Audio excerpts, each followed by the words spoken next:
Have you ever heard of a secret book in the Bible that tells you all the sins you will commit in your life before you commit them? Well, there is such a book, but it's not in the Bible. It was written by an unknown author sometime before 100 CE. It's called the Book of Jubilees, and it was considered a sacred text by some early Christians until it was suppressed by the church. Why? Because it revealed a lot of uncomfortable things about Jesus Christ.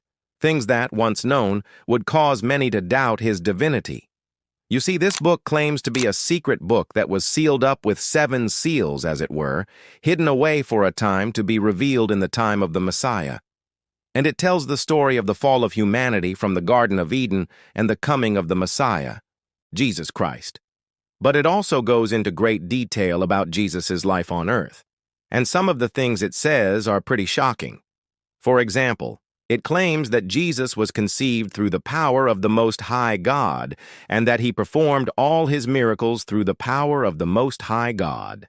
It also claims that after Jesus was crucified, his body was taken down from the cross and placed in a tomb. But it says that the Most High God raised him from the dead on the 3rd day. Now, that last part isn't really that shocking, except for the fact that it clearly states that only God has the power to raise the dead. And if Jesus was God, then how could God raise him from the dead? It wouldn't make sense. But the most shocking thing about this book is that it claims that after Jesus ascended into heaven, he will return to earth again. And this part is especially troubling for those who believe that Jesus is God. Because if Jesus is God, and God is all-knowing, then he would know the future, wouldn't he? And if he knows the future, then he would know that he himself will one day die on the cross. So if this book is true, then Jesus can't be God, because if he is, then he would be a liar, because he claimed to be God, but he wasn't really God. He was just a man. Now, this book was never included in the canon of Scripture, and there's a good reason for that.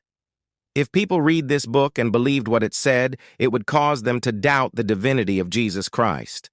And the church fathers knew that if people stopped believing that Jesus was God, then Christianity would fall apart. So they did everything they could to suppress this book and to make sure that people didn't know about it. But today, we have the internet, and so I can tell you all about it, and you can decide for yourself what you want to believe. As always, thanks for watching, and hit that like and subscribe button.